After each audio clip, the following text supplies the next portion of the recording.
परब्रह्मा परमेश्वरा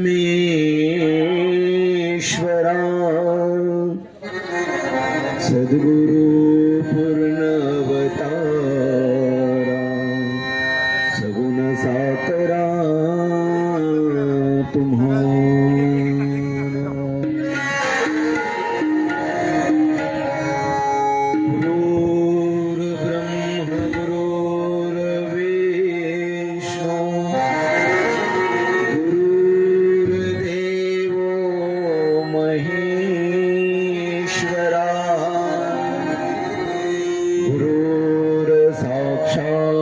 परब्रह्म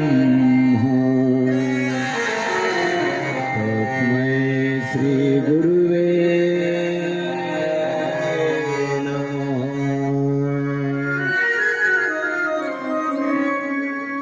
वसुदेवसुतं देवं कंसचाणूरमर्दनं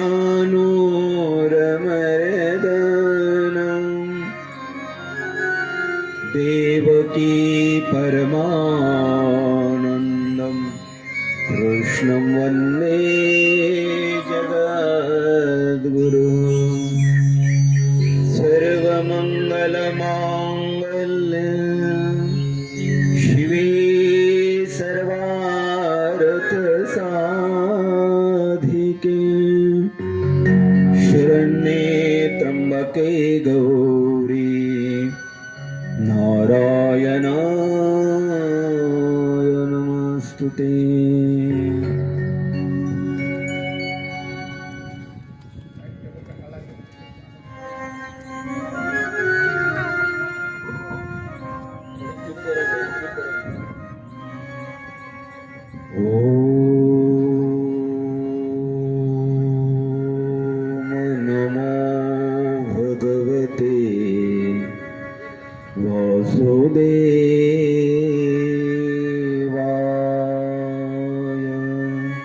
सर्वांनी या महामंत्राचा जप करायचा आहे। नमो भगवते वासुदेवाय।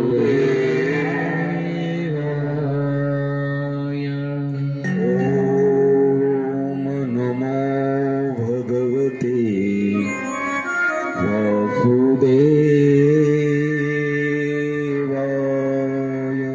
ओम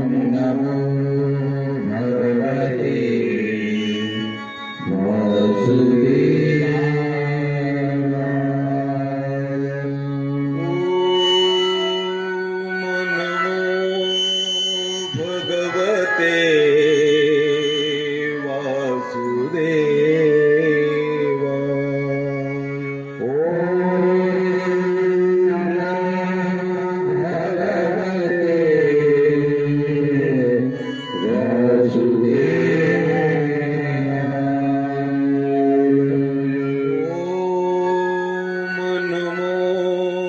भगवते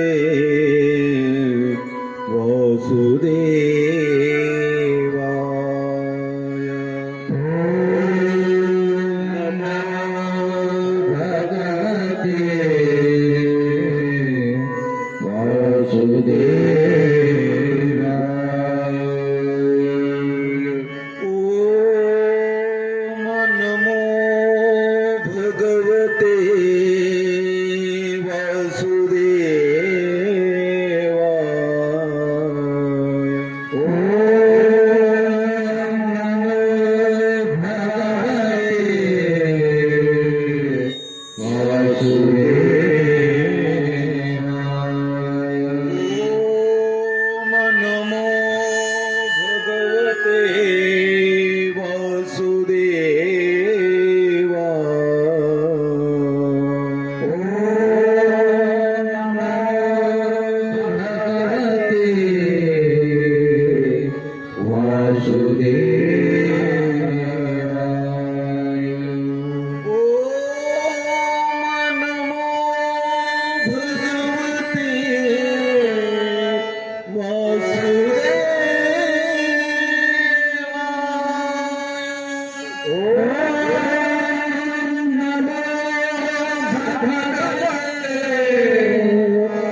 प्रस्तुत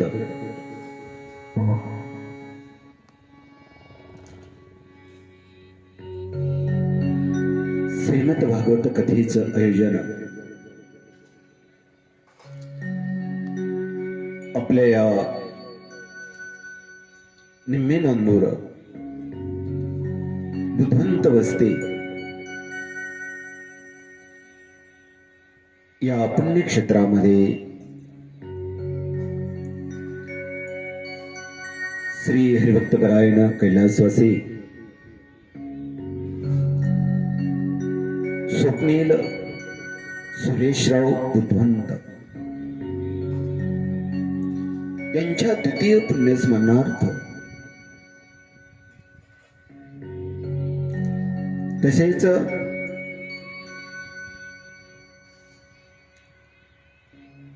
कैलासवासी सावळेराम खेमाजी बुधवंत, कैलासवासी रमाबाई सावळेराम बुधवंत आणि कैलासवासी सौभाग्यवती सुनीताताई सुरेशरावजी बुधवंत त्यांच्या स्मरणार्थ असणाऱ्या श्रीमद भागवत कथेचं आयोजन नियोजन नवे नवे या कथेचे यजमान जे आहेत ते असणाऱ्या आमच्या सौभाग्यवती सुनीताताई आणि श्री सुरेशरावजी बुधवंत, सेवानिवृत्त पोलीस अधीक्षक. या कथेचं यजमान आज त्यांच्याकडे त्या ठिकाणी आहे. त्याचबरोबर या कार्यक्रमाचं जे आयोजन आहे, या कार्यक्रमाचं जे नियोजन आहे, या कार्यक्रमाचं जे प्रयोजन आहे ते आमच्या असणारे चिरंजीव अनिकेत सुरेशराव बुधवंत,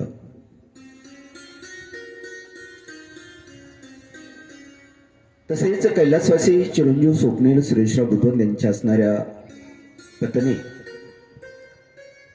सायलीताई स्वप्नील बुधवंत, त्यांचेच चिरंजीव पार्थ स्वप्नील बुधवंत, सर्व असणारा आपला बुधवंत परिवार, ग्रामस्थ, भजनी मंडळ आणि विशेष करून आपण या ठिकाणं या कथेसाठी पदार्पण या ठिकाणी केलेले असनसते या ठिकाणी झालेले आपण सर्व श्रोते मंडळी, या सर्वांच्या उपस्थितीत या श्रीमद भागवत कथेचं आयोजन आपण या ठिकाणी केलेलं आहे. त्याचबरोबर या असणाऱ्या श्रीमद भागवत कथेला आमचे असणारे तरुण तडफदार, वय त्यांचं जवळजवळ आता 75 वय, परंतु तरुणांना ही लाजवेल असं त्यांचं त्या ठिकाणी तबला वादन त्या ठिकाणी आपण 7 दिवस त्यांचा आनंद या ठिकाणी घेणार आहोत. सर्व आमच्या गायक मंडळी श्री हरिभक्तपरायण चंदू महाराज झाकर्डे तबला वादन करतायत. त्याचबरोबर त्यांच्याच समवेत असणारे त्यांचे सहकलाकार अंकुश महाराज, त्यांचंही त्या ठिकाणं आमच्या असणारे अंकुश महाराज कवळाकर त्यांचंही सुंदर गायन या ठिकाणं आहे, तेही आपल्याला या ठिकाणं श्रवण करण्यासाठी या ठिकाणं मिळणार आहे. तेही आज आवर्जून या कार्यक्रमाला उपस्थित आहेत. तसेच आमचे असणारे दुसरे कलाकार प्रवीण महाराज सातव अकोला, ही तिन्ही मंडळी या ठिकाणं सेगाव गजानन महाराज, तिथून पुढे 30-35 किलोमीटर या ठिकाणं पुढे असणारी ही कलाकार मंडळी आहे. आणि तिथून काल दिवसभर प्रवास करून रात्री या ठिकाण आपल्या या ठिकाणी आलेले आहेत. आज या ठिकाणी कथेला आवर्जून या ठिकाणी उपस्थित आहेत आमचे असणारे सातव भाऊ, सर्व असणारी कलाकार मंडळी. संत वादन त्या ठिकाणी करतात. पाठीमागे बाबुळखेड्याला त्या ठिकाणी कथा झाली, त्यावेळेसही ही कलाकार मंडळी या ठिकाणी उपस्थित होती. त्याचबरोबर आमचे असणारे परममित्र सदोतीत माझ्या सर्व कार्यामध्ये सर्व माझ्याबरोबर या ठिकाणं असतात. आजही त्या ठिकाणं हार्मोनियम या ठिकाणं वादन त्या ठिकाणं करतात आमचे असणारे मळेगावचेच हरिक्तपरायण विठ्ठल महाराज पंडित. तसेच या ठिकाणं युट्यूबला आपला हा कार्यक्रम या ठिकाणं प्रदर्शित या ठिकाणं करणारे आमचे असणारे भालेराव आव्हानेकर. अनेक अशा प्रकारचे कार्यक्रम माझे पाठीमागेही युट्यूबला त्यांनी कार्यक्रम या ठिकाणी टाकलेले आहेत.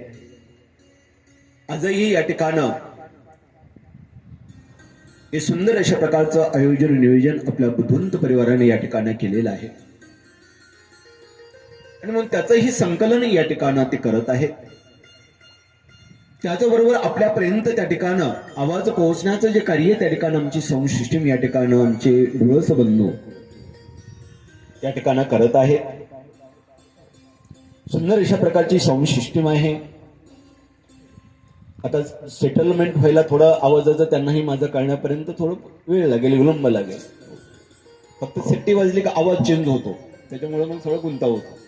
परंतु हा जो आवाज माझा आता जो जातोय अति स्पष्टपणे आपल्यापर्यंत या ठिकाणं पोहोचतोय. ठीक आहे. आणि म्हणून तेही या ठिकाणी आपल्या कथेला आवर्जून उपस्थित आहेत. 7-8 दिवस या ठिकाणी चांगली सेवा या ठिकाणी आपल्याला देणार आहेत. त्याचबरोबर पूर्वी माझ्या या ठिकाणी गीत रामायण कथा या ठिकाणी झाली होती. त्या कथेला आमचे बुद्धवंत कंट्रोलर एसटी महामंडळाचे कंट्रोलर या ठिकाणी तेही उपस्थित, मागच्या कथेलाही रामायणाला उपस्थित होते. त्यांची बऱ्याच दिवसापासून इच्छा होती की महाराज आपल्या गावामध्ये कार्यक्रम कधी होणार, कधी आम्हाला श्रवण करायला मिळेल.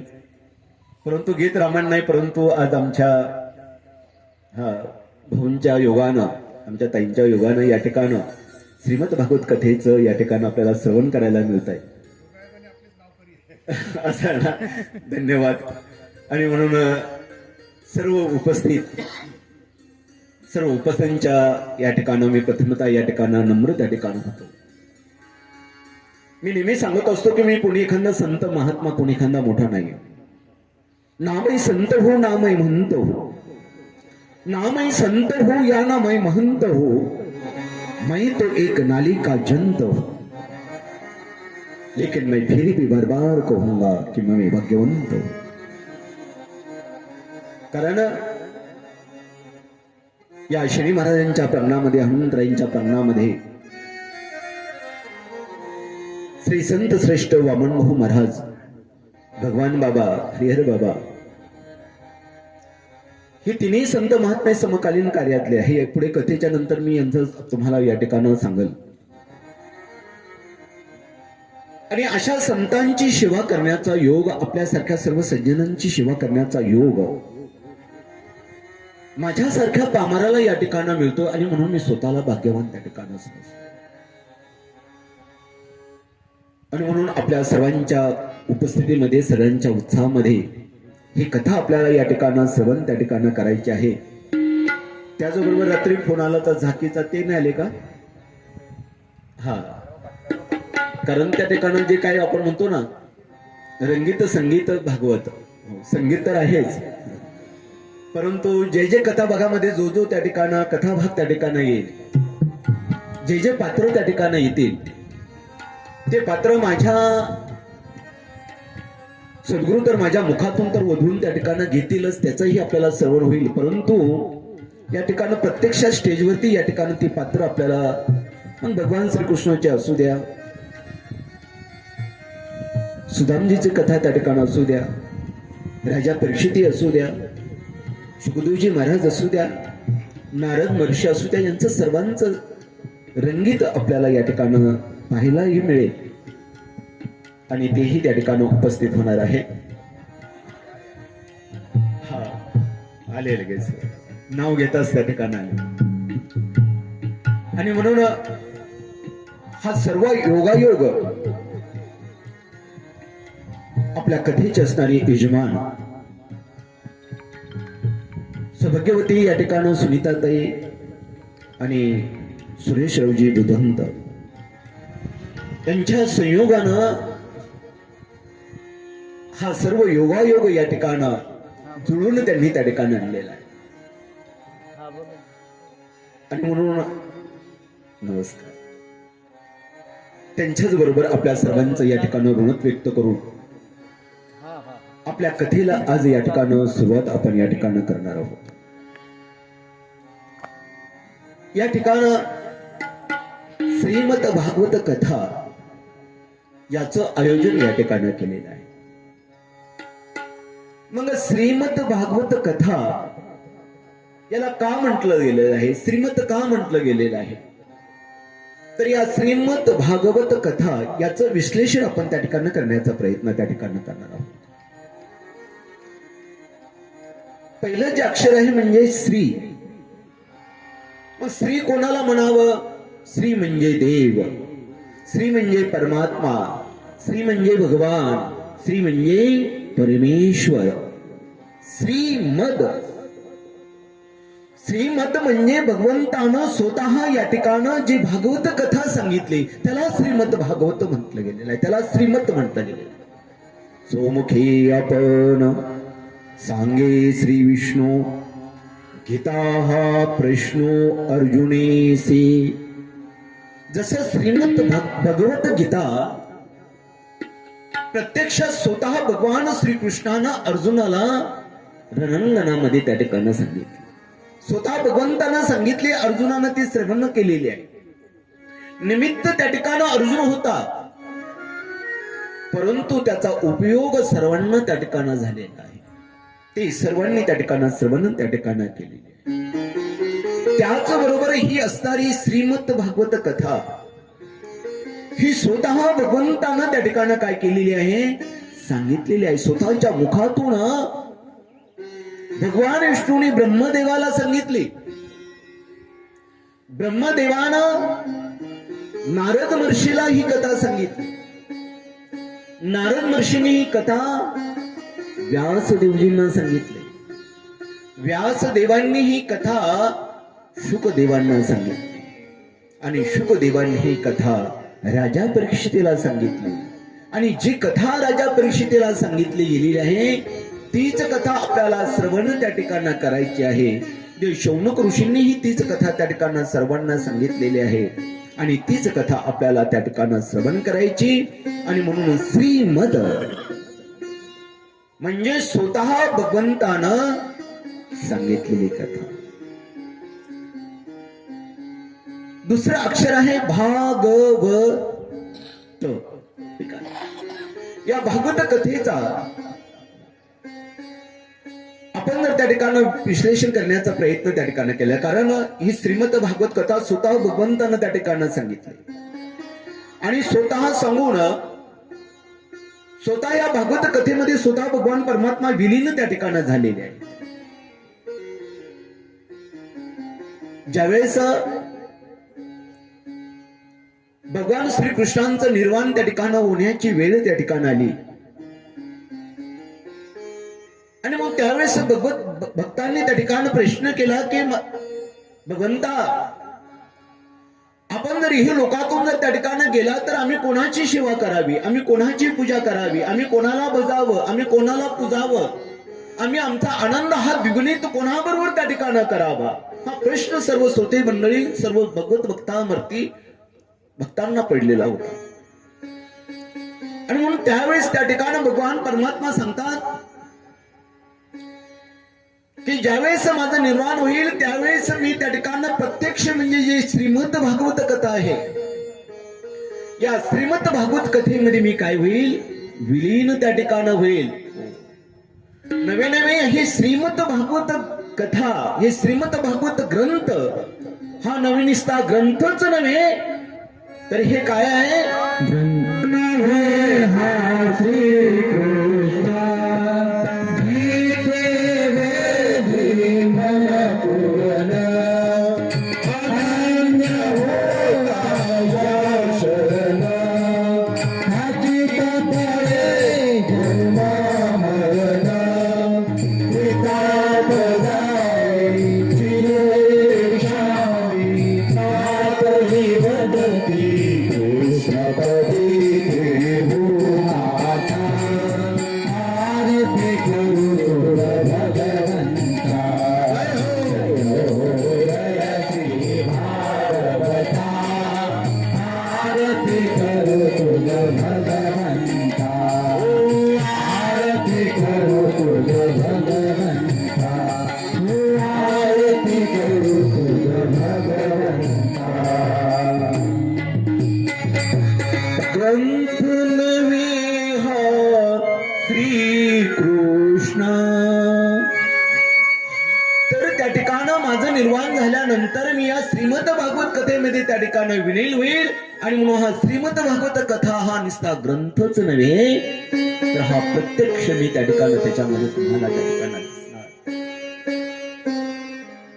आणि म्हणून त्याचा आनंद तुम्ही त्या ठिकाणी ही श्रीमद भागवत कथा तुम्ही त्या ठिकाणी श्रवण त्या ठिकाणी नवे नवे ही श्रीमद भागवत कथा तुम्ही श्रवण केली तर तुमचं जन्म मरण जे आहे,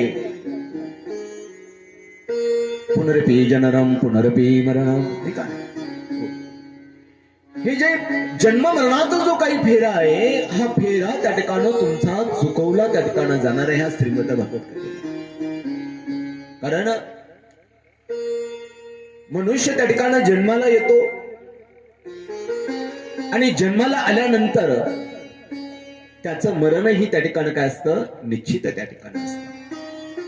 आणि म्हणून हे जन्म मरण हे त्या ठिकाणी हे जे काही रहाट गाडगं आहे जन्म मरणाचं, हे रहाट गाडगं त्या ठिकाणी बंद करण्याचं किंवा या ठिकाणी याच्यातून आपल्याला मुक्ती मिळवण्याचं साधन म्हणजे श्रीमद भागवत कथा आहे. नवे नवे या श्रीमद भागवत कथेमध्ये जे काय आपले 3 ताप आहेत, त्रिताप जाती चिरये शांती, अधिभौतिक, आध्यात्मिक, अधिदैविक, हे जे काही 3 ताप आहेत. कारण अधिभौतिक ताप जर म्हटलं तर त्या ठिकाणी आपल्याला दुश्मनांकडून, शत्रूकडून जो काही त्रास होतो, लोकांकडून जो काही त्रास होतो, त्या त्रासाचंही निर्माण याच्यामुळे त्या ठिकाणी होतं. अधिभौतिक म्हणजे त्या ठिकाणी आपले काही त्या ठिकाणी रोग, त्या ठिकाणी आजार काही असतात, त्याच्यातूनही मुक्ती आपल्याला या ठिकाणी मिळते. आणि अधिदैविक म्हणजे त्या ठिकाणी काही आपत्कालीन काही गोष्टी त्या ठिकाणी घडतात. पाऊस, वारा, भूकंप, अग्नी, याच्यापासून जे काही त्या ठिकाणी जे काही दुःख त्या ठिकाणी समाजाला किंवा या असणाऱ्या आपल्याला त्या ठिकाणी भोगावं लागतं. या 3ही तापाचा या ठिकाणी काय करतात तर त्याचं हरण त्या ठिकाणी ही श्रीमद भागवत कथा त्या ठिकाणी करतात. आणि म्हणून या श्रीमद भागवत कथेमध्ये या असणाऱ्या भगवंताला आपण अनन्य भावानं त्या ठिकाणी शरण जाणं हे फार महत्वाचं जीवनामध्ये त्या ठिकाणी आहे. आणि म्हणून ही श्रीमद भागवत कथा आपल्याला या ठिकाणी श्रवण करायची आहे. आणि म्हणून मी सांगत होतो की त्या ठिकाणी श्रीमद भागवत, श्रीमद शब्दाचा अर्थ आपण त्या ठिकाणी बघितला की स्वतः भगवंतानं सांगितलेली कथा म्हणजे श्रीमद भागवत कथा. आणि म्हणून भागवत त्याचा दुसरा जो अक्षर जे आहे ते म्हणजे भागवत. या अक्षरातील एका एका शब्दाचं जर आपण विश्लेषण केलं, विग्रह जर करण्याचा प्रयत्न त्या ठिकाणी केला तर भा म्हणजे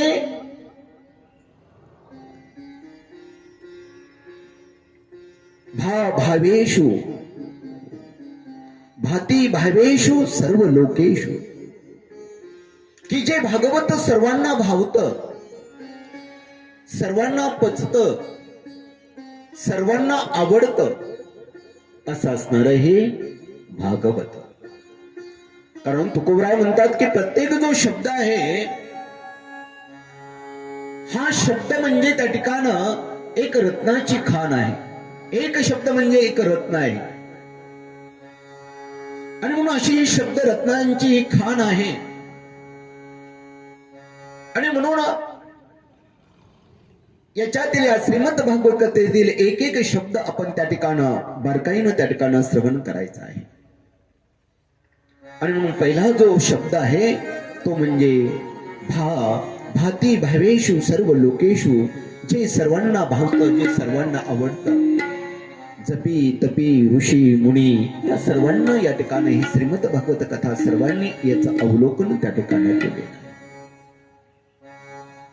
दुसरं जे अक्षर आहे, शब्द जो आहे तो म्हणजे अक्षर ग. येते नारदा येते. या असणाऱ्या श्रीमद भागवत कथेमध्ये अनेक अशा प्रकारचा गीतांचा समावेश या ठिकाणी आहे. अनेक गीत या ठिकाणी या असणाऱ्या श्रीमद भागवत कथेमध्ये त्या ठिकाणी गायलेले आहेत. नारदाने अनेक भजन त्या ठिकाणी गायले. नारायण नारायण श्रीमन्नारायण नारायण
कृष्ण भगवान की जय, भागवत महापुराण की जय.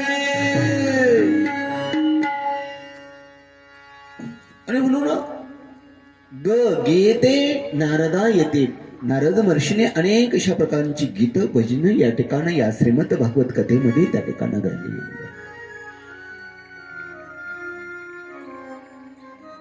तिसरं अक्षर जे आहे ते म्हणजे व. वर्तते सर्व शास्त्रेषु.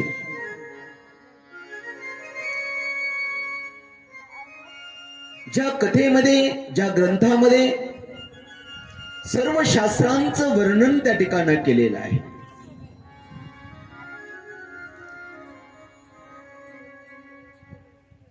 ज्या ग्रंथामध्ये सर्व देवतांचं वर्णन त्या ठिकाणी केलेलं आहे.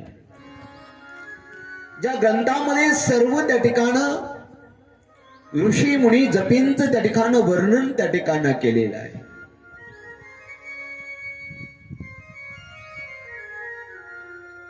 नवीन नवीन जे काही 6 शास्त्र 18 पुराण, 4 वेद, 6 शास्त्र, 18 पुराण जे आहे त्याचंही विवेचन, त्याचंही वर्णन या श्रीमद भागवत कथेमध्ये त्या ठिकाणी केलं. न्यायशास्त्र, वैदिक शास्त्र, संख्याशास्त्र, योगशास्त्र, मीमांसा शास्त्र, वेदांत शास्त्र, ही जी सही शास्त्र आहे त्या सही शास्त्रांचं वर्णन, या शाही शास्त्रांचं वास्तव्य या श्रीमद भागवत कथेमध्ये. आणि चौथा जे अक्षर आहे, शब्द आहे ते म्हणजे तस्मरण भगवंतेषु योनि.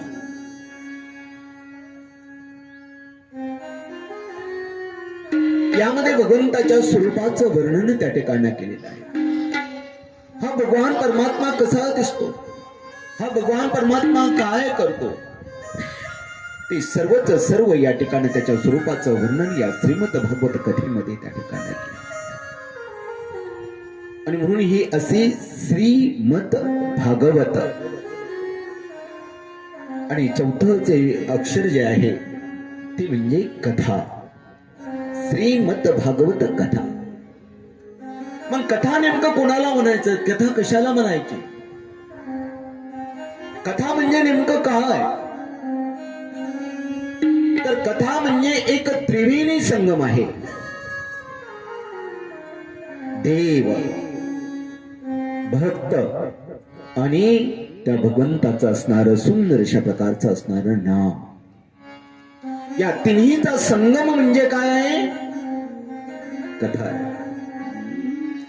कथा त्रिवेणी संगम, कथा त्रिवेणी संगम, त्रिवेणी संगम, कथा त्रिवेणी संगम. देव भक्त आणि नाम, देव भक्त आणि नाम, देव भक्त आणि नाम, देव भक्त आणि नाम. तेथे उत्तम, तेथे उत्तम, तेथे उत्तम. संत चरण वंदिता, कथा त्रिवेणी संगम, कथा त्रिवेणी संगम. संत चरण वंदिता, कथा त्रिवेणी संगम, कथा त्रिवेणी संगम, कथा त्रिवेणी संगम. देवतानी नाम, देवीचे उत्तम. संत चरण वंदिता, कथा त्रिवेणी संगम, देव भक्तानी नाम, तेथे उत्तम.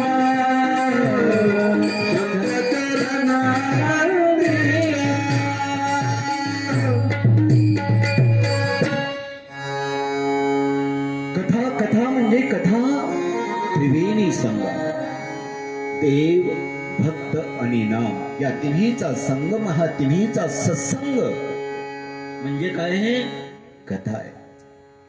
आणि मग या कथेमुळे त्या ठिकाणी सत्संग त्या ठिकाणी घडतो आणि सत्संगामुळेच भगवंताची काय होते? आपल्याला जीवनामध्ये प्राप्ती त्या ठिकाणी होते. आपल्याला भगवान परमात्म्याचे आपल्याला दर्शन त्या ठिकाणी घडलं जातं. बिनु सक संग विवेक न हो, राम कृपा बिन सुलभ हो. श्री राम जय राम जय राम, श्री राम जय राम जय राम, श्री राम जय राम जय राम, श्री राम जय राम जय राम.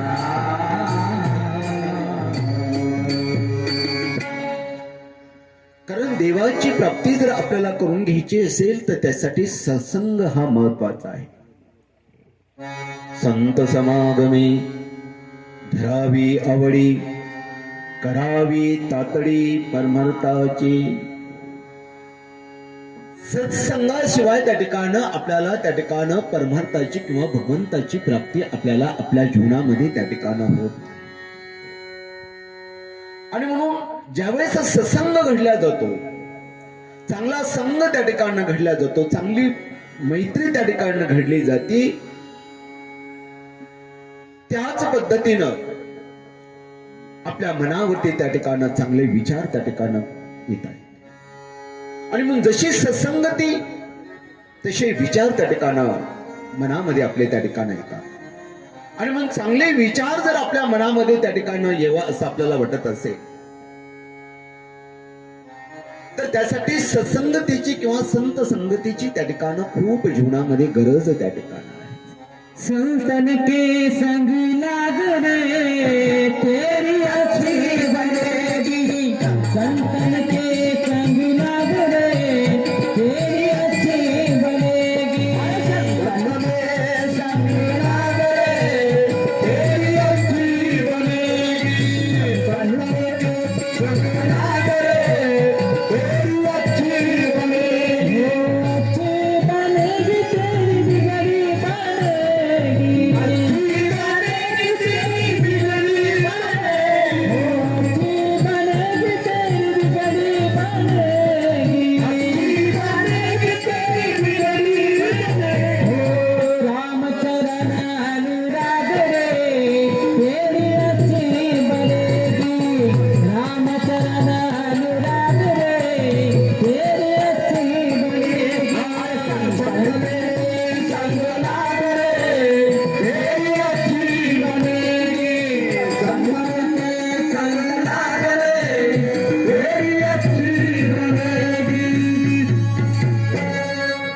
संतांची संगत त्या ठिकाणी जर आपल्याला लागली तर आपल्याला बिघडलेलं चरित्र, बिघडलेलं जीवन ते सत्मार्गावरती आल्याशिवाय राहणार.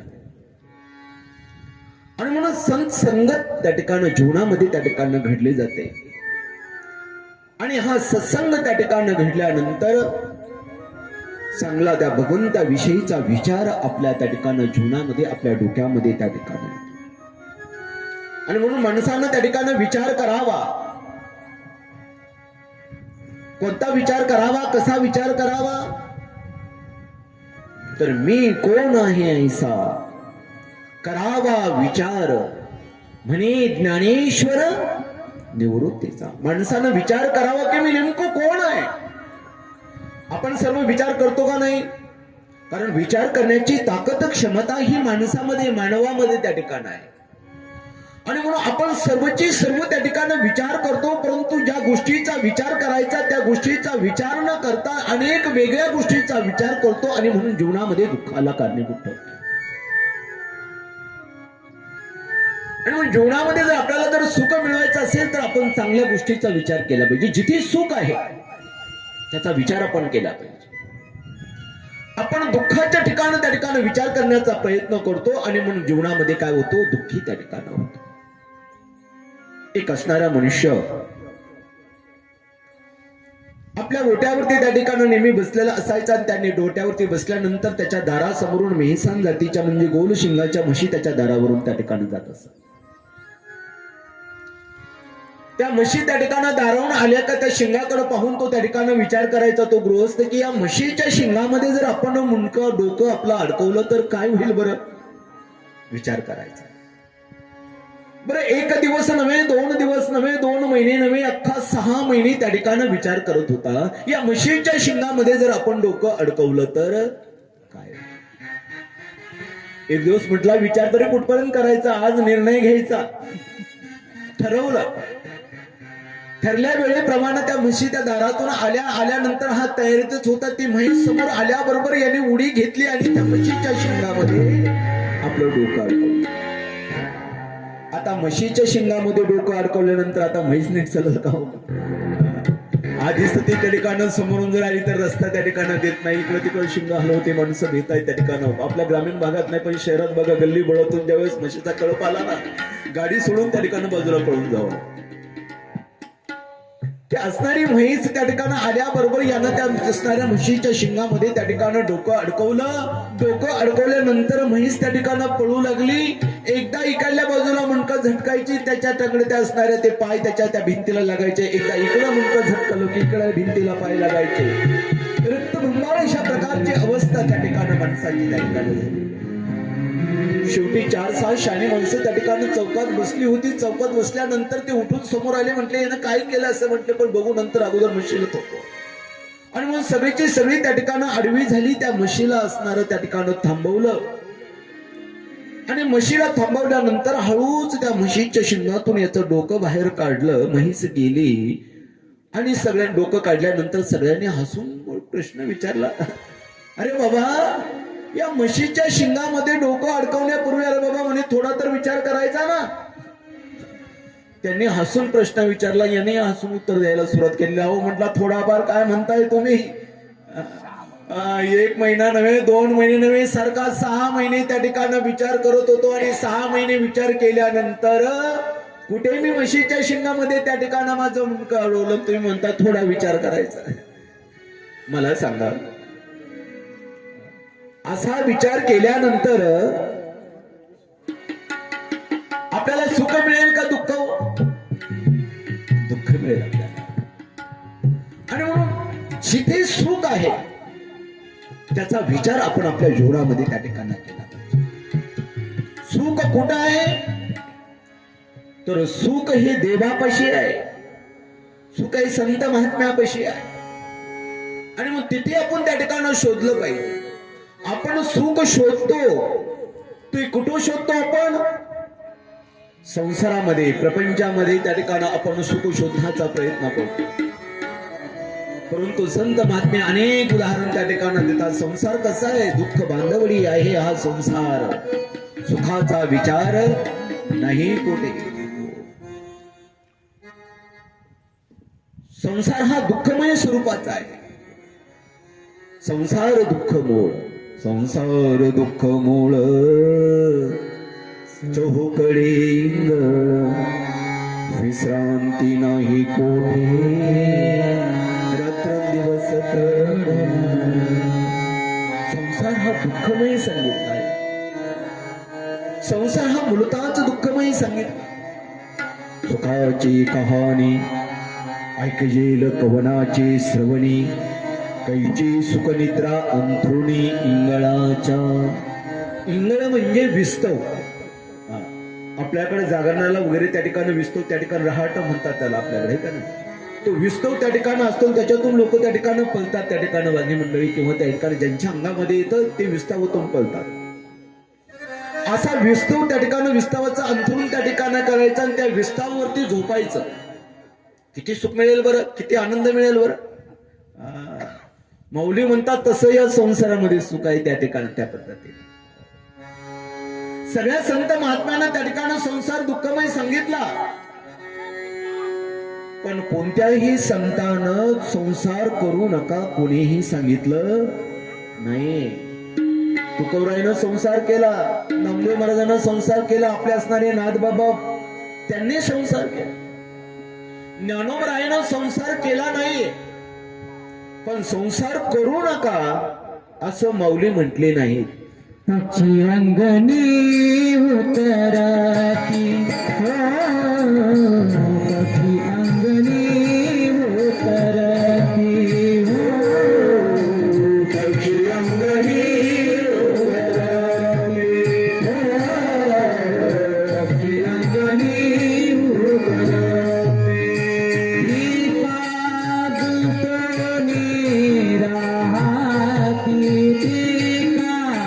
गुंतली राहती कैसे असावे संसारी हो, कैसे असावे संसारी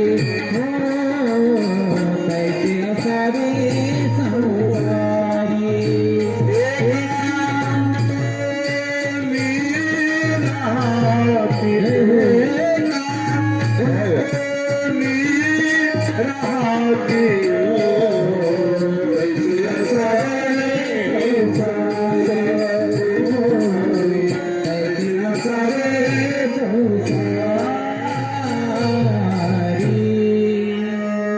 अहो सर्व संत महात्मानं संसार दुःखमय सांगितला, संसार दुःख बांधवडी सांगितला, संसार दुःखमय सांगितला, पण संसार करू नका कोणीही सांगितलं नाही. माऊलीनं संसार केला नाही, पण माऊली संसार करू नका म्हटले नाही. तर माऊली सांगतात की पक्षी अंगणी उतरती ते काय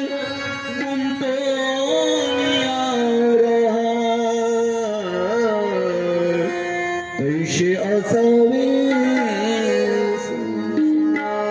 पक्षी आपल्या अंगणामध्ये येतात, आपण दाणे टाकल्यानंतर पक्षी आपल्या अंगणामध्ये येतात आणि अंगणामध्ये आले की एक एक दाणा ते पक्षी त्या ठिकाणी टिपतात, खातात. पण त्यांचं काम भागलं की पक्षी काय करतात, भुरकून उडून जातात. मग पक्षी म्हणतात की आता या अंगणामध्ये त्या ठिकाणी दाणे शिल्लक राहिले, आपण इथंच मुक्काम करूया. मुक्कामाला राहतात का पक्षी आपल्या दारामध्ये? नाही राहत. त्यांचं काम झालं की ते भुरकून उडून जातात. तसं आपणही संसारात असावं,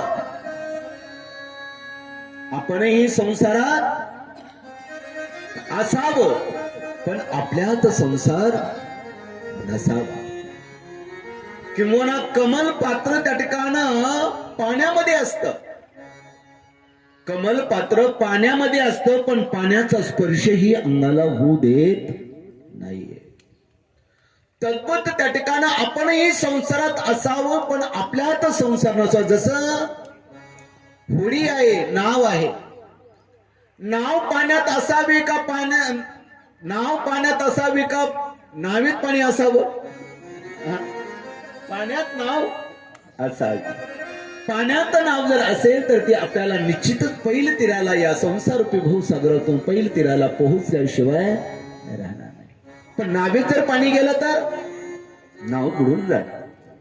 तद्वत त्याप्रमाणे आपण संसारात असावं, आपण संसारात असावं, पण आपल्यामध्ये संसार नसावा. संसारी असावे असोनी नसावे, संसारी असावे असोनी नसावे, संसारी असावे असोनी नसावे, संसारी असावे असोनी नसावे, संसारी असावे असोनी नसावे, संसारी असावे असोनी नसावे, संसारी असावे असोनी नसावे, संसारी असावे असोनी नसावे. भजन करावे भेरो वेळा, भजन करावे भेरो वेळा, भजन करावे भेरो वेळा, भजन करावे भेरो वेळा. संसारी असावे असोनी नसावे, संसारी असावे असोनी नसावे हो, संसारी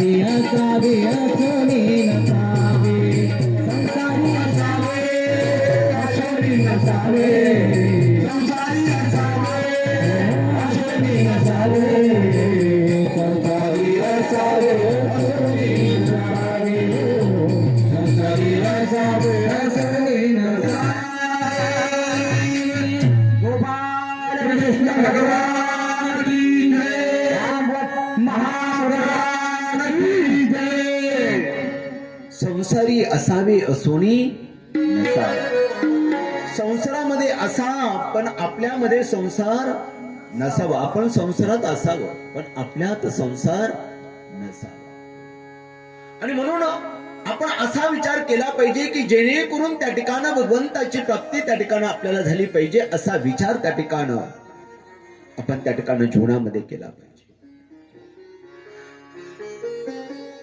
की आपल्यामध्ये कोण असायला पाहिजे तर आपल्यामध्ये तो भगवान परमात्मा आपल्या हृदयामध्ये असला पाहिजे संसार नाही आपण संसारात असावं पण आपल्यामध्ये त्या ठिकाणी भगवान परमात्मा जैसा हृदयामध्ये मी राम असता सर्व सुखाचा राम की भ्रांतेसी काम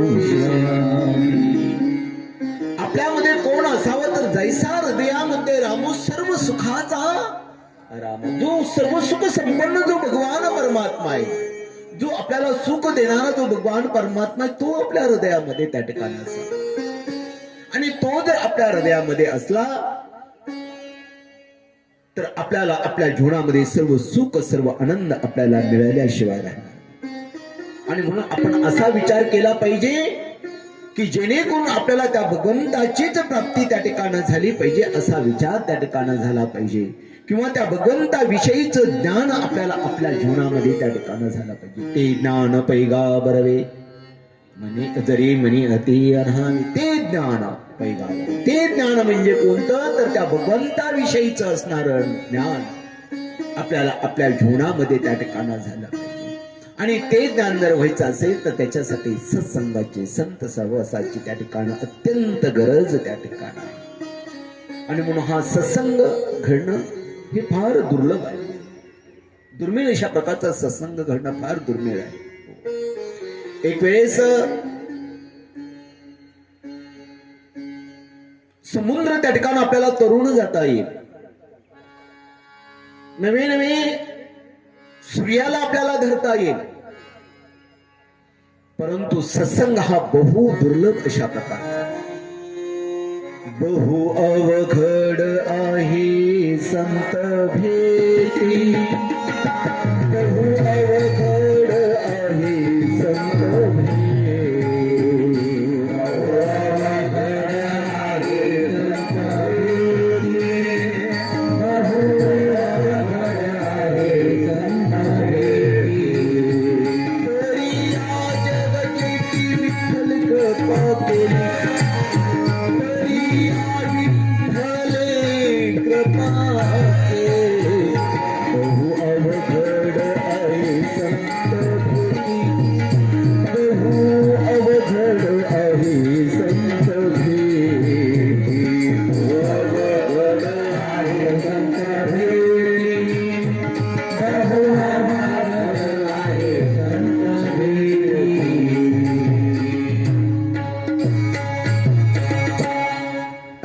संत भेटी ही सत्संग हा फार दुर्लभ अशा प्रकारचा त्या ठिकाणी आहे आणि म्हणून हा सत्संग आपल्याला घडला की भगवंताची प्राप्ती आपल्याला जीवनामध्ये त्या ठिकाणी घडली जायची आणि म्हणून या कथेच्या माध्यमातून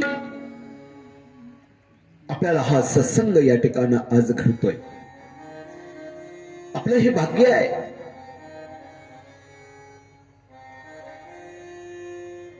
की कथा श्रवण करण्यासाठी आपल्याला या ठिकाणी मिळते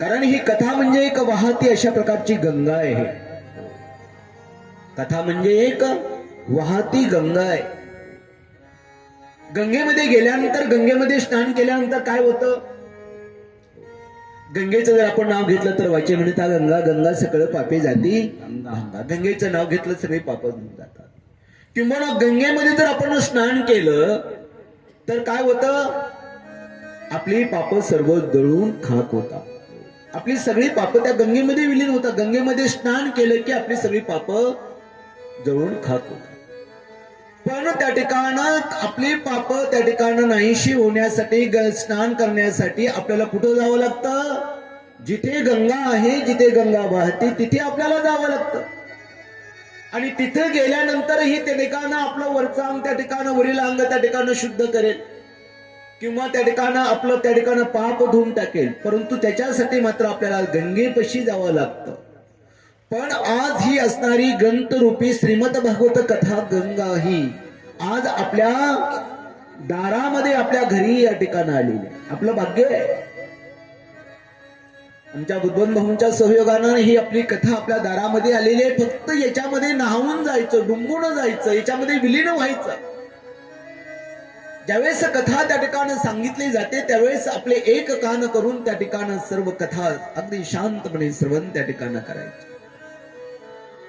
या ठिकाणी ज्यावेळेस भजन त्या ठिकाणी चालू होईल त्या भजनामध्ये त्या ठिकाणी आपणही भजनाचा आनंद त्या ठिकाणी घ्यायचा. कारण भजन हे फक्त एकट्याच नव्हे तर भजनामध्ये आपणही त्या ठिकाणी समाविष्ट व्हायचं आणि आपणही सामील होऊन या भजनाचा आनंद घ्यायचा आणि या भजनामध्ये रंगून त्या ठिकाणी जायचं. म्हणजे त्या ठिकाणी आपलं कथेमध्ये काय होईल, स्नान केल्यासारखं त्या ठिकाणी होईल. आपला विसर आपला त्या ठिकाणी आपल्याला पडला जातो. त्या ठिकाणी कथा भागीरथी स्नान जे करीती, कथा भागीरथी स्नान जे करीती, कथा भागीरथी स्नान जे करीती, कथा भागीरथी स्नान जे करीती, कथा भागीरथी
फार सुंदर प्रमाण त्या ठिकाणी दिलंय. कथा भागीरथी स्नान जे करीते. हो, आपण कथे त्या ठिकाणं स्नान जर त्या ठिकाणी गंगेमध्ये स्नान केलं तर फक्त आपली पाप जळून खाक होतात, नाही का? आपण स्नान केलं म्हणजे आपली पाप जळून खाक होतात. पण महाराजांना प्रमाण चांगलं दिलं की कथा भागीरथी स्नान जे करीती त्यांचे उद्धरती पूर्वज. म्हणजे स्वतःचा तर उद्धार होतोच पण या पूर्वजांचाही उद्धार या श्रीमद भागवत कथेमुळे त्या ठिकाणी होतो. हे भाग्य आहे आणि त्याच्यासाठी श्रीमद भागवत कथा की आपला उद्धार तर आपण करून घेणार आहे. पुढे त्या ठिकाणी दुंदुकारीची कथाही आपण त्या ठिकाणी श्रवण करावं. श्रीमद भागवत कथेचं ज्यावेळेस महात्म्य आपण त्या ठिकाणी पाहू त्यावेळेस त्याचं महत्व आपल्याला श्रीमद भागवत कथेचं करणार. परंतु ही असणारी गंगा रूपी त्या ठिकाणी कथा रूपी ही जी गंगा, ही गंगा आपल्या असणाऱ्या दारामध्ये आपल्या घरी या ठिकाणी आलेली की जेणेकरून आपल्या स्वतःचा जर उद्धार होतो पण आपल्या पूर्वजांचाही उद्धार करण्याची ताकद या श्रीमद भागवत कथेमध्ये या ठिकाणी.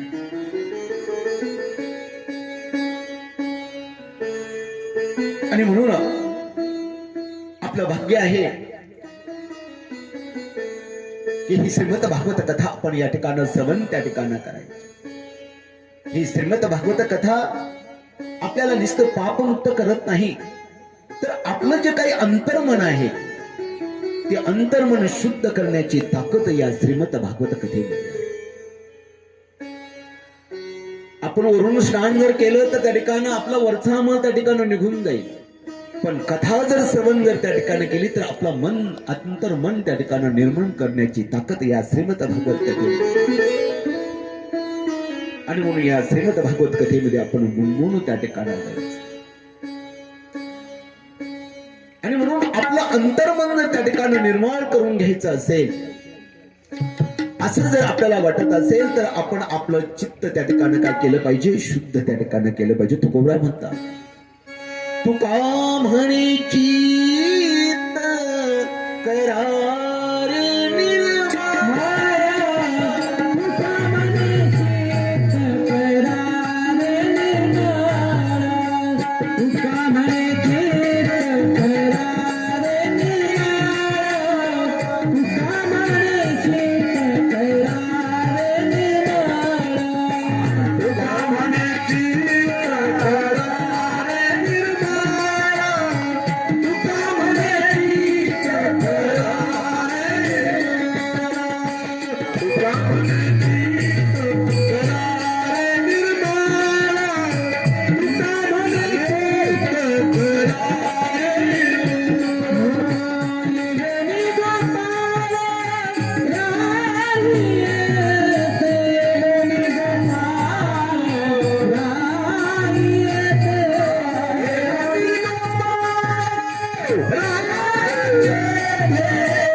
निर्मळ, तुकोबरा म्हणतात की तुका आणि चित्त करा रे निर्मळ, येऊनी गोपाळ.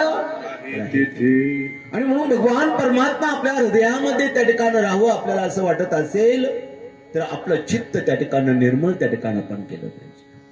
आपल्याला जर खाली आता या ठिकाणी साहेबांनी या ठिकाणी मॅट बसायला टाकलेली आहे, ठीक आहे, परंतु मॅट बसायला टाकल्यानंतर ही बसायच्या वेळेस आपण खाली पाहिलं का नाही की खाली खराब आहे का, काही साडीला काही लागतं का, काय बघतो का नाही आपण, पाहतो का नाही. म्हणजे आपलं असणारी निर्जीव असणारी साडी, आपल्या कपडे त्या ठिकाणी आपल्या कपड्याला घाणं लागू नये, आपले कपडे खराब होऊ नये, त्यासाठी आपण बसताना आपली जागा चांगली त्या ठिकाणी पाहतो. मग भगवंताला जर आपल्या हृदयामध्ये जर बसवायचं असेल तर ती जागा चांगली असली पाहिजे का नाही, निर्मळ असली की नाही पाहिजे. आणि म्हणून हे चित्त आपलं निर्मळ त्या ठिकाणी झालं पाहिजे. आणि म्हणून हे चित्त निर्मळ कशा कोण करतं, तर हे चित्त हे असणार श्रीमद भागवत कथा हे आपलं मन अंतर्मन त्या ठिकाणी काय करते तर निर्मळ करते. निर्मळ मन जन सोमहित पावा, मोहित मन चल कपट न भावा. निर्मल मन जन सोमहित पावा, मोहित मन जल कपट न भावा. मोहित पावा, मोहित मन जल न भावा. श्रीराम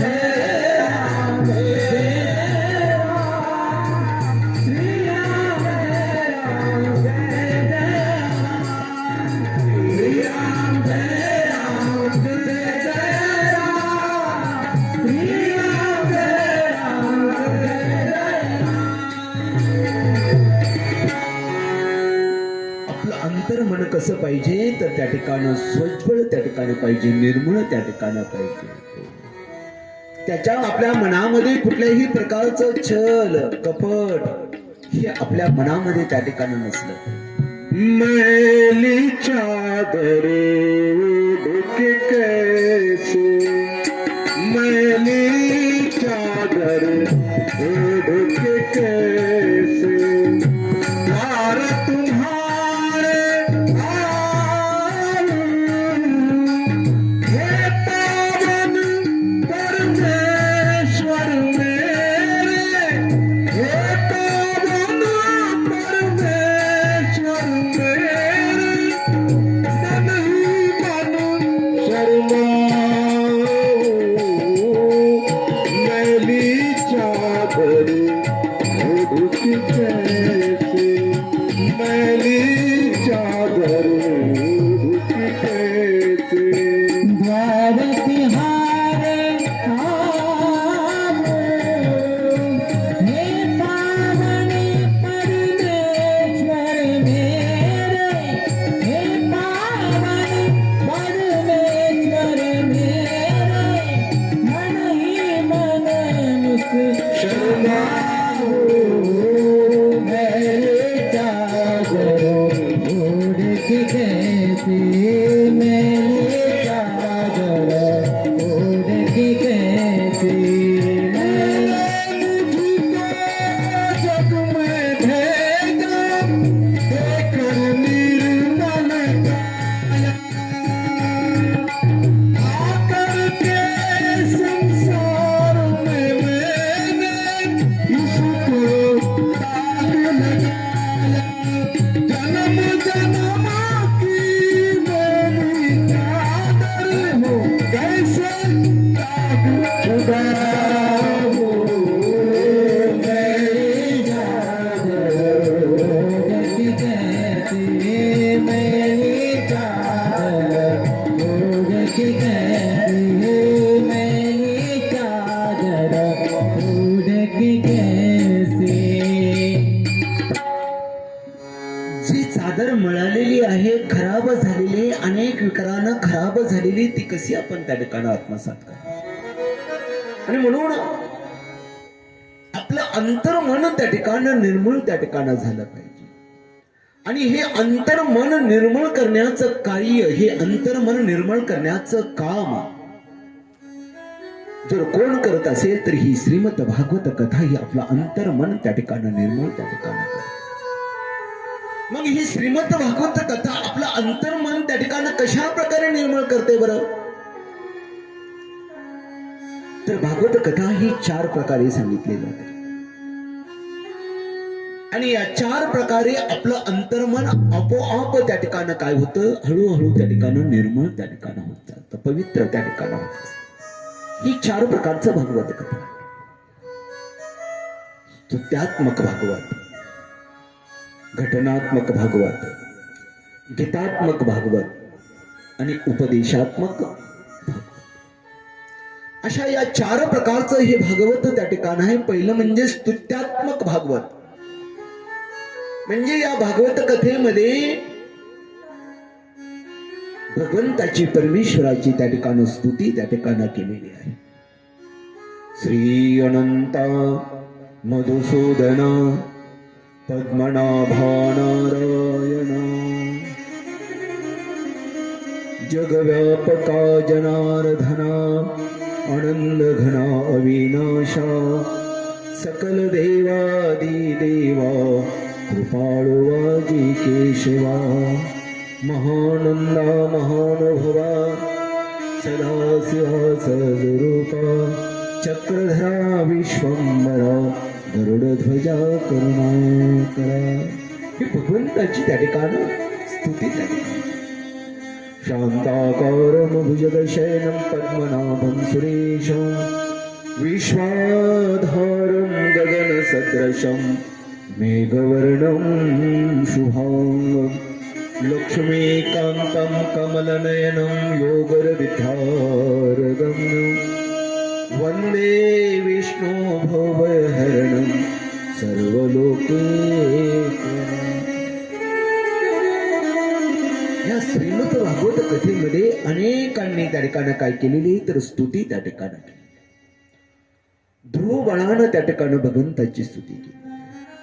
गजेंद्रानं त्या ठिकाणी भगवंताची स्तुती केली. कोण तो होईल ब्रह्मांड चालक आपणाची हके देहकी. त्या भगवंताची स्तुती त्या ठिकाणी गजेंद्रानं त्या ठिकाणी केलेली. जो कोणी या ब्रह्मांडाचा चालक मालक असेल त्यानं धावून यावं, माझी सुटका त्या ठिकाणी करावी. भगवंताची स्तुती त्या ठिकाणी केलेली आहे. आमच्या कुंती मातेनं भगवंताची स्तुती केलेली आहे. आमच्या द्रौपदी मातेनं भगवंताची स्तुती त्या ठिकाणी केलेली आहे. कोठे गुंतलासी, कोठे गुंतलासी झाडीच्या राया, कोठे गुंतलासी झाडीच्या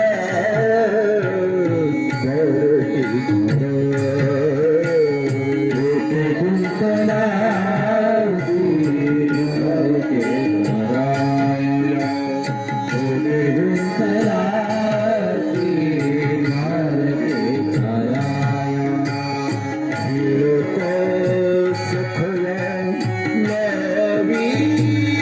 राया,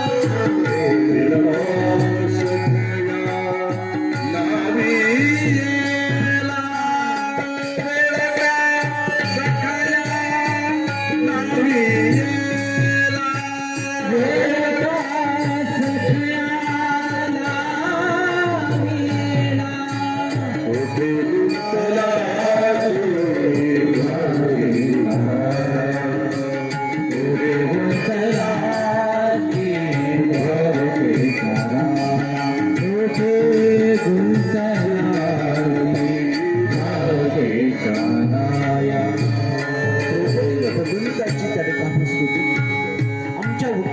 गुंतलासी स्तुती त्या ठिकाणी केलेली. आमच्या सुदामजीनं त्या ठिकाणी भगवंताची स्तुती. याला म्हणायचं स्तुत्यात्मक भागवत. दुसरं जे भागवत आहे ते म्हणजे घटनात्मक भागवत. या श्रीमद भागवत कथेमध्ये अनेक वेगवेगळ्या प्रकारच्या घटना त्या ठिकाणी आहेत. शिव पार्वती संवाद त्या ठिकाणी आहे.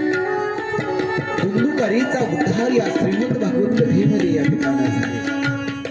संत चरित्र, ज्ञान, वैराग्य यांना या ठिकाणी चिरंजीव व्रत त्या ठिकाणी प्राप्त झाले. राजा परीक्षितीचा उद्धार या श्रीमद भागवत कथेमध्ये मुळे त्या ठिकाणी झाले. त्याला म्हणायचं घटनात्मक भागवत. तिसरं जे आहे ते म्हणजे गीतात्मक भागवत. या असणाऱ्या श्रीमद भागवत मध्ये अनेक अशा प्रकारची गीता आहेत. श्री कृष्ण गोविंद हरे मुरारी, हे नाथ नारायण वासुदेवाय, हे नाथ नारायण वासुदेवाय.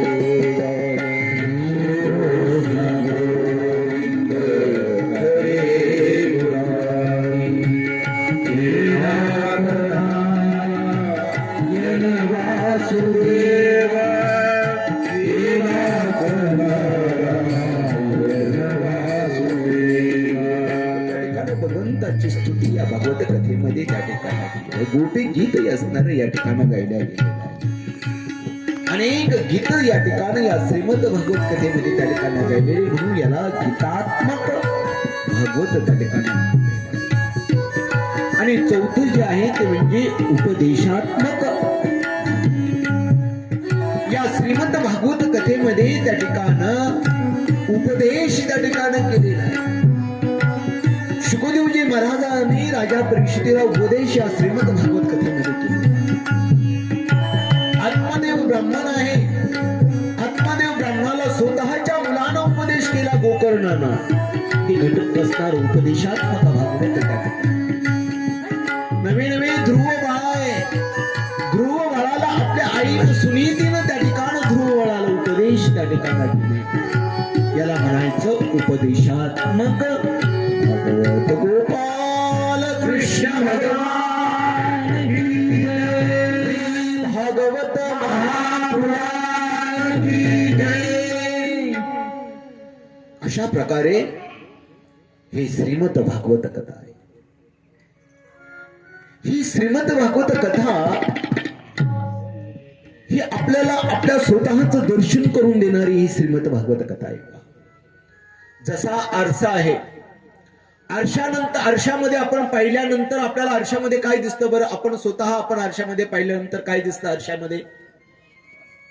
स्वतःचं प्रतिबिंब त्या ठिकाणी आपल्याला आरशामध्ये पाहायला मिळतं. त्याच पद्धतीने ही श्रीमद भागवत कथा आपण जर श्रवण केली तर आपण कसं आहोत, कसं होतो, कसं असायला पाहिजे, कसं आपण चाललं पाहिजे, कसं आपण बोललं पाहिजे, कसं आपण वागलं पाहिजे, कसं आपण राहिलं पाहिजे, याचं आत्मदर्शन या ठिकाणं ही श्रीमद भागवत कथा आपल्याला या ठिकाणं करून त्या ठिकाणं देते. आणि म्हणून ही श्रीमद भागवत कथा त्या ठिकाणं श्रवण आपल्याला आपण करायची. या श्रीमद भागवत कथेमुळे आपण जीवनामध्ये कसं मरावं हे आपल्याला त्या ठिकाणं सांगितलं जातं. वेगवेगळे ग्रंथ आहेत, वेगवेगळ्या ग्रंथामध्ये वेगवेगळं त्या ठिकाणं सांगितलं जातं. आपण त्या ठिकाणं कसं जगावं ही श्रीमद भगवत गीता आपल्याला त्या ठिकाणं सांगते.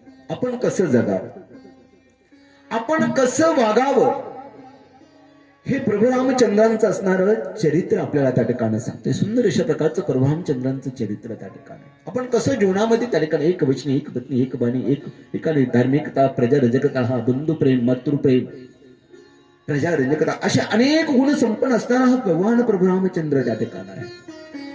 आणि म्हणून आपण कसं जीवनामध्ये त्या ठिकाणी वागावं हे आपल्याला रामायण शिकवतं. आपण कसं जगावं हे आपल्याला गीता त्या ठिकाणी शिकवते. आपण आपल्या स्वतःच कसं भागावं हे आपल्याला महाभारत सांगताय, शिकवताय, है का नाही? आणि त्या ठिकाणं आपण कसं मरावं हे आपल्याला श्रीमद भागवत कथा त्या ठिकाणी सांगते. आणि म्हणून जो जन्माला त्या ठिकाणी येतो ना तो एक ना एक दिवस त्या ठिकाणी जाणार आहे, निश्चित अशा प्रकारचा आहे. ज्याचा जन्म सोहळा झाला त्याचा मृत्यू सोहळा निश्चित आहे. मधला जो सोहळा आहे, जो लग्न सोहळा, हा टाळता येईल.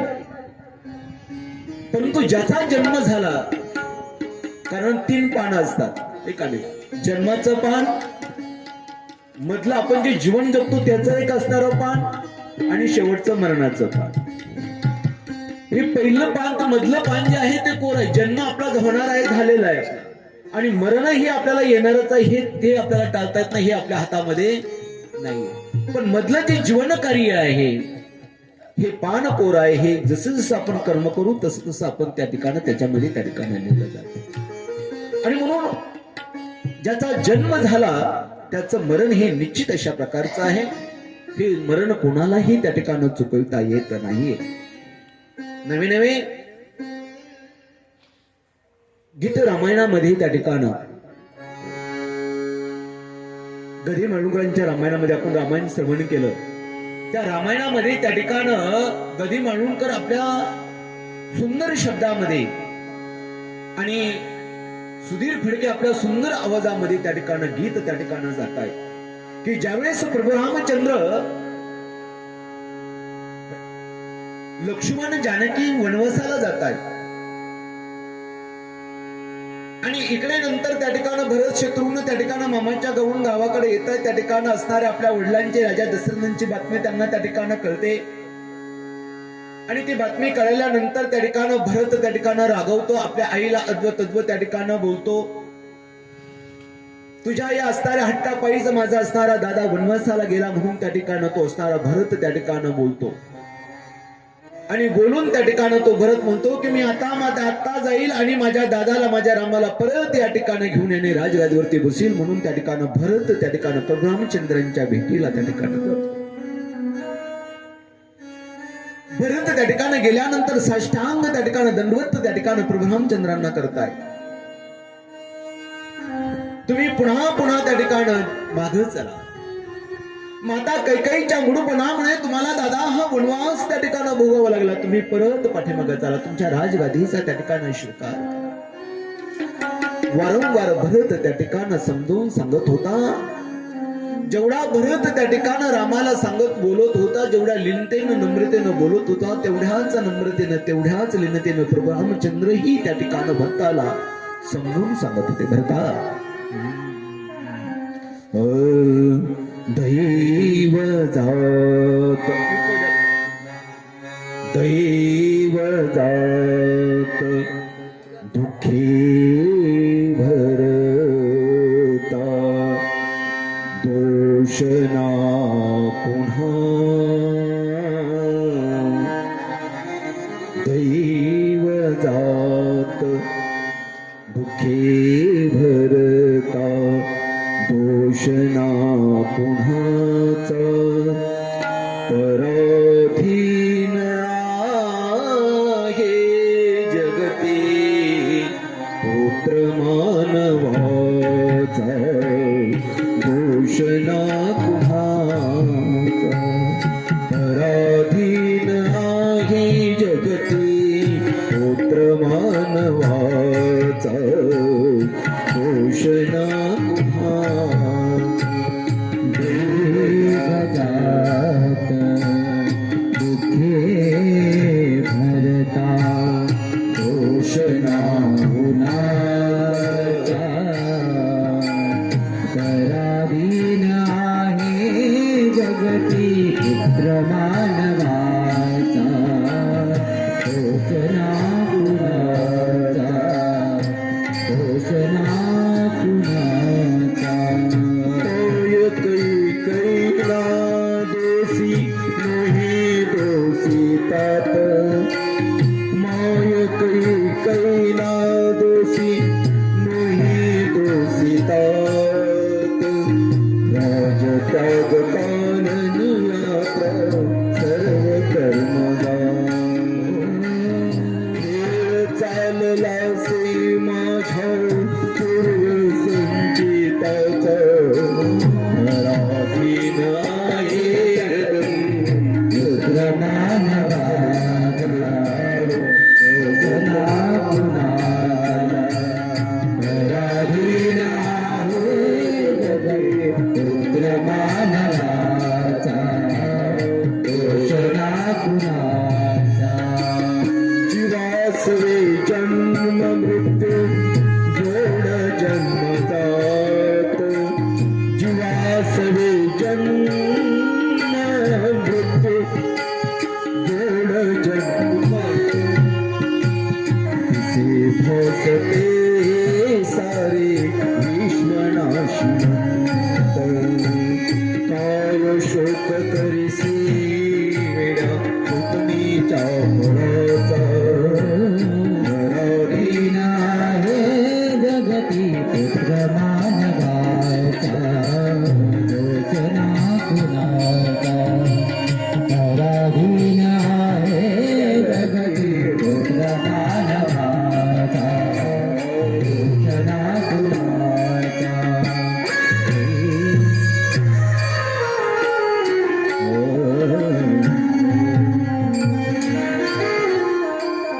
दैव जात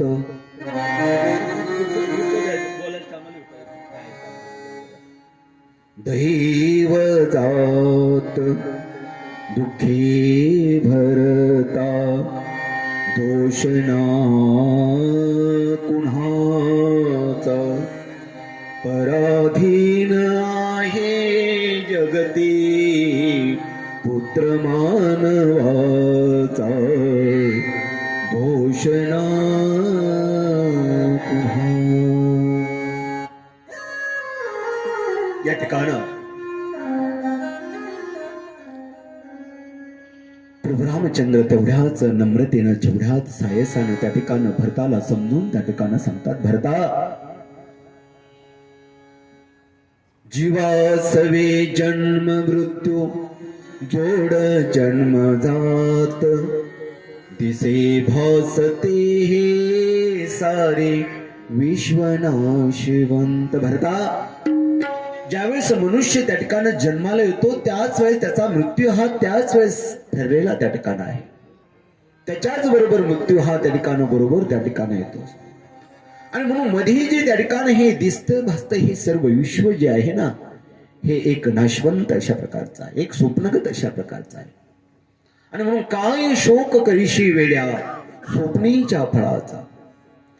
आणि म्हणून रात्री आपल्याला एखादं स्वप्न पडावं, रात्री स्वप्न पडल्यानंतर त्या ठिकाणी स्वप्नामध्ये राजा महाराजा व्हावं आणि सकाळी पाहावं तर त्या ठिकाणी दारोदार त्या ठिकाणी फिरावं. कारण रात्रीचं स्वप्न हे रात्रीच त्या ठिकाणी असतं, त्याचं सातत्यामध्ये त्या ठिकाणी काही उपयोग नाही. आणि म्हणून हे दिसे भासते ही सर्व जे काही विश्व आहे ना, हे एक स्वप्नगत अशा प्रकारचं आहे. आणि म्हणून व्यर्थ अशा प्रकारचा शोक त्या ठिकाणी करू नकोस. आणि म्हणून भरता एक ना एक दिवस सगळ्यालाच त्या ठिकाणी जायचं आहे. आणि म्हणून जीवनामध्ये आल्यानंतर आपण कसं त्या ठिकाणी मरावं याचं सुंदर विवेचन या ठिकाणी या श्रीमद भागवत कथेमध्ये त्या ठिकाणी सांगितलेलं आहे. कारण आपण या ठिकाणी आलो म्हणजे असणारा हा जो आपल्याला नरदेह त्या ठिकाणी भगवंतानं त्या ठिकाणी दिलेला आहे, हे एक म्हणजे भाड्याचं घर म्हणून त्या ठिकाणी दिलेलं आहे महाराज. हे आपल्याला एक ना एक दिवस त्या ठिकाणी सोडूनच जायचं आहे.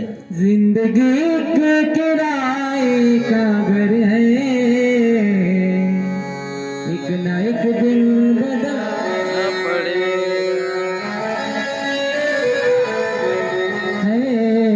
एक ना एक दिन बदलना पड़ेगा. जिंदगी के किराए का घर है, एक ना एक दिन बदलना पड़ेगा.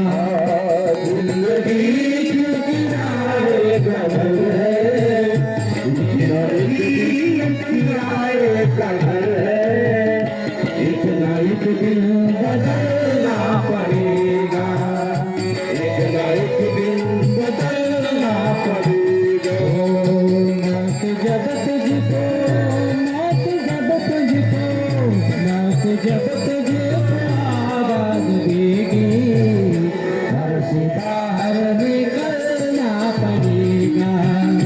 जिंदगी के किराए का घर है, एक ना एक दिन बदलना पड़ेगा. जिंदगी के किराए का घर है, जिंदगी के किराए का घर है, एक ना एक दिन बदलना पड़ेगा, एक ना एक दिन बदलना पड़ेगा. लौट जाएगी जब तुझसे खुशियाँ, गम के साथे में ढलना पड़ेगा. रूम के साथ में ढलना पड़ेगा, गम के साथ में ढलना पड़ेगा. वक्त ऐसा भी हो, वक्त ऐसा भी, वक्त ऐसा भी आएगा नादा, तुझको कांटों पे चलना पड़ेगा. जिंदगी के किराए का घर है, एक ना एक दिन बदलना पड़ेगा.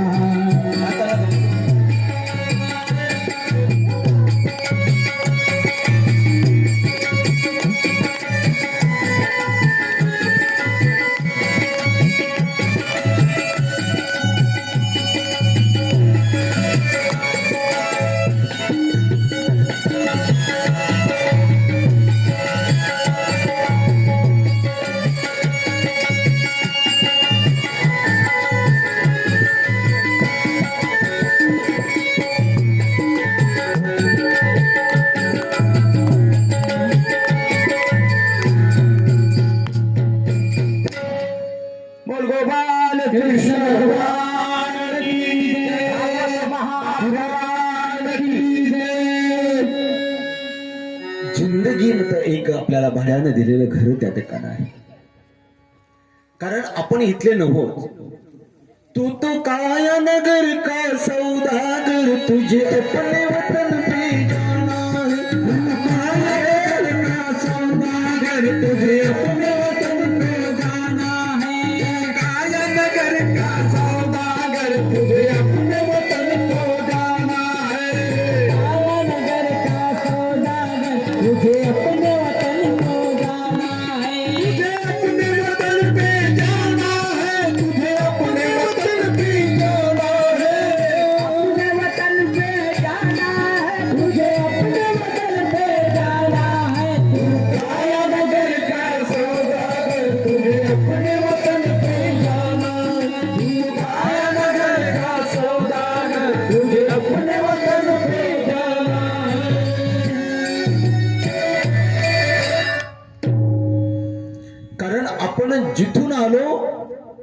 तिथेच आपल्याला जावं लागतं.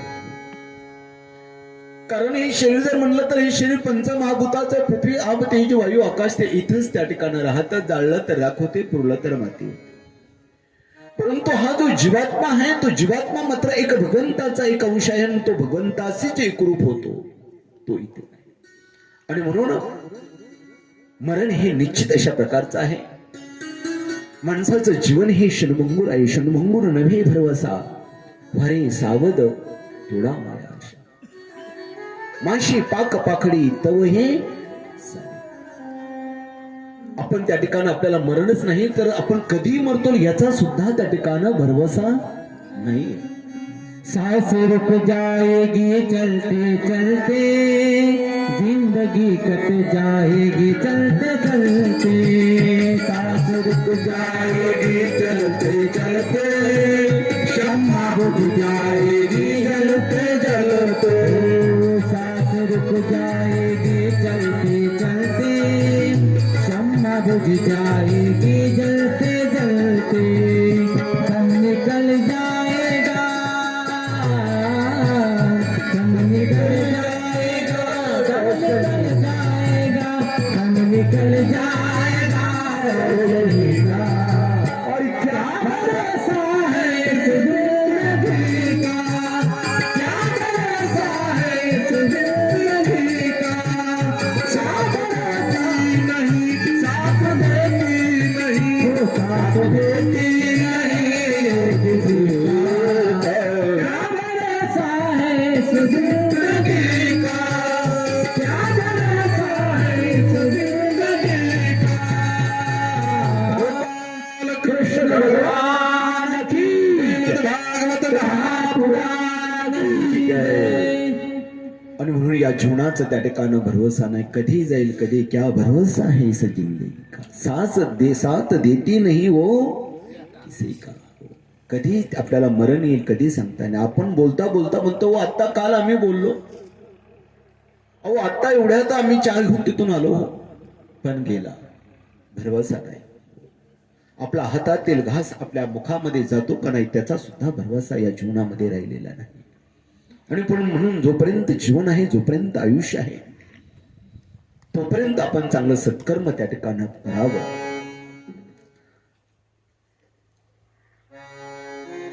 आणि म्हणून ही श्रीमद भागवत कथा श्रवण करण्याचा योग आपल्याला या ठिकाणी प्राप्त या ठिकाणी झालेला आहे. परंतु या श्रीमद भागवत कथेचं जोपर्यंत आपल्याला महत्व कळत नाही ना, तोपर्यंत आपण त्याच्यामध्ये समरस त्या ठिकाणी होत नाही. कुठल्याही गोष्टीचं, कुठल्याही वस्तूचं ज्यावेळेस आपल्याला महत्व कळतं त्यावेळेस त्याचं आपल्याला आकर्षण त्या ठिकाणी वाटतं. त्यावेळेस ते आपल्याला आपलंसं असावं असं आपल्याला त्या ठिकाणी वाटतं. आणि म्हणून या श्रीमद भागवत कथेचं जे महात्मा, एक असणारा गुराकी शेळ्या वळण्यासाठी त्या ठिकाणी गेलेला आहे. चारा चारू लागलेला आहे. चारा चारता चारता चारता शेळ्या चारता चारता त्याला एक पांढरा शुभ्र खडा त्या ठिकाणी सापडला. पांढरा शुभ्र खडा आहे म्हणून त्यानं तो उचलला आणि खालून वरून त्या ठिकाणी बघितला. आपल्या शेळीच्या, आवडत्या शेळीच्या गळ्यामध्ये घालण्यासाठी योग्य आहे म्हणून त्यानं त्याला एक हुल पाडलं आणि ती शेळीच्या गळ्यामध्ये घातलं. शेळ्या त्या ठिकाणी घरून त्या ठिकाणी शेतातून घरी निघाला. घरी निघाल्यानंतर एका सोनारानं पाहिलं. सोनारानं पाहिल्यानंतर त्यानं बघितला हिरा असणारा हा खडा चमकदार आहे. हा साधा खडा नाही, याचं काहीतरी किंमत, मौल्यवान अशा प्रकारचा हा खडा असायला पाहिजे. आणि म्हणून त्यानं त्याला सांगितलं. त्या असणाऱ्या चारणाऱ्याला त्याला म्हटले, अरे हा खडा मला विकत देतो का? म्हटले किती, केवढ्याला घेतो? म्हटले 10,000 रुपये देतो या खड्याचे. तो असणारा गुराकी म्हटला, यानं या खड्याला 10,000 रुपयाला मागितलं म्हणजे याला काहीतरी किंमत असायला पाहिजे. तो म्हटला देतो मी, पण अगोदर घरी जाऊन विचारतो म्हटले बायकोला. कारण स्वतःला जर निर्णय त्या ठिकाणी घेता येत नसला तरी काहीतरी आपण आधार त्या ठिकाणी घरच्यांचा घेणं गरजेचं अशा प्रकारचं असतं. घरी गेला. घरी गेल्यानंतर बायकोला सांगितलं, अगं मला एक खडा सापडला, मी शेळीच्या गळ्यामध्ये घातला. शेळीच्या गळ्यामध्ये घातल्यानंतर त्या सोनारानं पाहिलं. सोनारानं पाहिल्यानंतर त्यानं 10,000 रुपयाला मला मागितलं. ती म्हणते थांबा आपण उद्या तालुक्याला जाऊ. मग तालुक्याला गेले. तालुक्याला गेल्यानंतर त्या ठिकाणी तो खडा घेऊन गेले. म्हटले हा खडा, म्हटले याचे 1,00,000 रुपये तुम्हाला मी देतो. यांना आणखीनच उत्सुकता आवडली, त्याचं महत्व त्या ठिकाणी कळायला लागलं. नंतर जिल्ह्याच्या ठिकाणी गेले. जिल्ह्याच्या ठिकाणी गेल्यानंतर म्हटले या खड्याची किंमत, म्हटलं हा या खड्याची किंमत म्हणजे या ठिकाणी तुम्हाला 1 कोटी रुपये देतो. मग तर आणखीनच उत्सुकता वाटली. नंतर आणखीन पुढे त्या ठिकाणी गेले. त्या ठिकाणी जो त्या ठिकाणी हिऱ्याचा खरा व्यापारी होता, त्याला हिरेचं खरं ज्ञान होतं, त्याच्याकडे गेले. त्याच्याकडे गेल्यानंतर त्या ठिकाणी विचारला, अहो हा खडा आम्हाला सापडला, याची काय किंमत आहे? तेव्हा त्या खड्याकडे पाहून त्या ठिकाणी सांगितलं, कारण त्याला त्याचं पूर्ण ज्ञान त्या खड्याचं हिऱ्याचं त्या ठिकाणी होतं. त्यांनी सांगितलं की हा हिरा आहे, याच्यापासून तुम्हाला जे काही हवंय जीवनामध्ये ते तुम्हाला सर्व काही मी देण्यास तयार आहे. असा हा मौल्यवान, तुम्हाला जीवनामध्ये काही असू लागू द्या, सर्व काही या ठिकाणी असणाऱ्या हिऱ्यापासून त्या ठिकाणी काय होईल तुम्हाला प्राप्त त्या ठिकाणी होईल. हा मौल्यवान अशा प्रकारचा हिरा आहे. आणि म्हणून त्याने तो हिरा त्या ठिकाणी कोणाला विकला नाही. जो शेळीच्या गळ्यामध्ये घातलेला तो हिरा खडा होता, तो घरी आणला. त्याच्यासाठी एक कपाट आणलं. कपाटामध्ये त्या ठिकाणी तिजोरी त्या ठिकाणी केली आणि त्या तिजोरीत तो हिरा ठेवला. आणि तिजोरीत हिरा ठेवून त्या असणाऱ्या हिऱ्याची रोज त्या ठिकाणी काय करू लागला? पूजा करू लागला. कधी? ज्यावेळेस त्या हिऱ्याचं महत्व त्या ठिकाणी त्या ग्राहकाला कळालं, त्यावेळेस त्यानं त्या असणाऱ्या तिजोरीमध्ये त्या ठिकाणी ठेवले. तसं आपला हा देह म्हणजे एक तिजोरी आहे. देह म्हणजे एक तिजोरी आपली त्या ठिकाणी आहे. या तिजोरीमध्ये हा भागवत रूपी हा ग्रंथ, भागवत रूपी ही कथा आपण त्याच्यामध्ये ठेवून त्याची सेवा, त्या भगवंताची सेवा त्या ठिकाणी आपल्याला करायची. आणि म्हणून या श्रीमद भागवत कथेचं महत्व आपण त्या ठिकाणी उद्याच्या कथा भागामध्ये त्या ठिकाणी पाहायला सुरुवात करणार आहोत. आज आपल्या कथेची या ठिकाणी सुरुवात, प्रस्तावना आजपर्यंत या ठिकाणी झालेली आहे. उद्याच्याला या ठिकाणी या श्रीमद भागवत कथेचं महत्व आपण त्या ठिकाणी पाहणार आहोत. या ठिकाणी थोड्याच वेळामध्ये नारद महर्षींचं आगमन या ठिकाणी होत आहे. कारण ही कथा नारद महर्षीने आपल्याला या ठिकाणी सांगितलेली आहे. नारद महर्षीने व्यासांनी शुभदेवजीने शुभदेव राजा परीक्षितेला नवे आपण आपल्या श्रीमद भागवत कथेमध्ये सांगितलं की गीतात्मक अशा प्रकारची ही त्या ठिकाणी ही कथा आहे. आणि म्हणून या ठिकाणी नारद महर्षींचं आगमन या ठिकाणी 5 मिनिटं आपण नारद महर्षींना त्या ठिकाणी देणार आहोत. त्याच बरोबर आपली कथाही त्या ठिकाणी चालू आहे. अगदी वेळेला आपल्या कथेची सांगता आपण या ठिकाणच करणार आहोत. आणि म्हणून ह्या श्रीमद भागवत कथेचा श्रवण करण्याचा योग आपल्याला सर्वांना या ठिकाणी श्री हरिपरायण सुरेशरावजी बुधवंत यांच्या योगानं आपल्याला सर्वांना प्राप्त या ठिकाणी झालेला आहे. तोपर्यंत आपण एक भजन त्या ठिकाणी घेऊ. नारायण नारायण श्रीमद नारायण नारायण नारायण नारायण नारायण श्रीमद नारायण नारायण नारायण नारायण नारायण श्रीमद नारायण नारायण नारायण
नारायण नारायण नारायण श्रीमन्नारायण नारायण नारायण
Krishna